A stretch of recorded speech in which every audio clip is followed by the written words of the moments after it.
How do you plan for successful sales training if you're a manager or if you're an employee? I'm Sylvan Bell. It's May 27, 2017, 2:11 in the afternoon. Perfect day to talk about sales. And I see this a lot. I'll work with an organization, I'll work with a company, and we'll set up time for training for me to come in, and there's no set goals.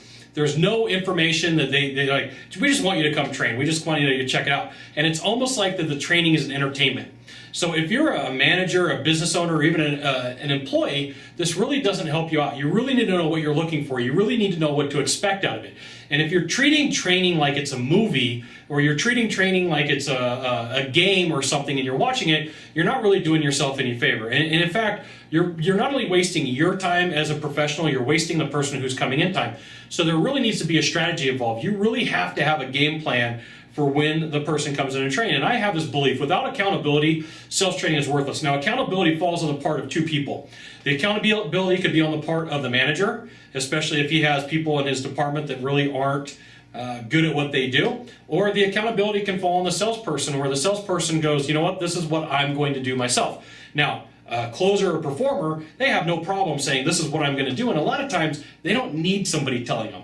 It's the person who is nervous and clumsy, or the person who's a discounter that really isn't that good, and they need to have that accountability. They need to have that coaching. They need to have that training. So remember, there's four categories of salespeople. You got nervous and clumsy. That's somebody who's brand new to the world of sales, and it's just a really chunky sales presentation. They're not really good at what they do. Then you get the next step up, where you got the person who's a discounter. In order for them to make the sale, they just pretty much live off of discounts.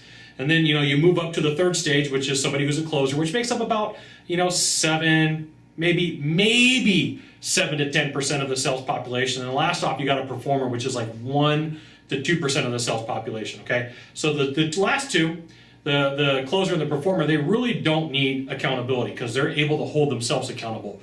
But the person who is the discounter or the nervous and clumsy, they really need somebody to have some definition set for them, okay? So in your mind, if you're a salesperson, you should be like, what should I be getting out of this sales training? And you can even ask the sales trainer, hey, what is it that I'm going to get from this training? And if you're a manager or a business owner, you should do the same thing and define what would implement good sales training. What would good sales training look like to you at the end of the day? So if somebody came in and said, hey, look, these are the skills that I want to learn from you. I'm going to learn how to ask better questions and tell better stories. Cool. Well, what makes that a good training? Well, when my guys can go out and they can do that in the field, or my girls can go out and do that in the field. Perfect, okay? But define the expectations of what's going to go down. Otherwise, sales training for entertainment purposes really comes down to like a quasi-motivational situation, and it doesn't always work out. There's so much sales training wasted every single day where people could learn from it and do something with it, but they just don't, okay? So define what you want from the sales process. Now, if you could do a small favor for me, in the box down below, leave a comment, question, or story, that'd be fantastic. To the right, to the left, there is a subscribe button. You know what you got to do, you got to subscribe. And then last of all, you can send it out to all your friends via stumble upon Facebook, Twitter, Google+. Why not even LinkedIn? Sylvan Bell. We'll see you soon. Thanks for watching. Aloha.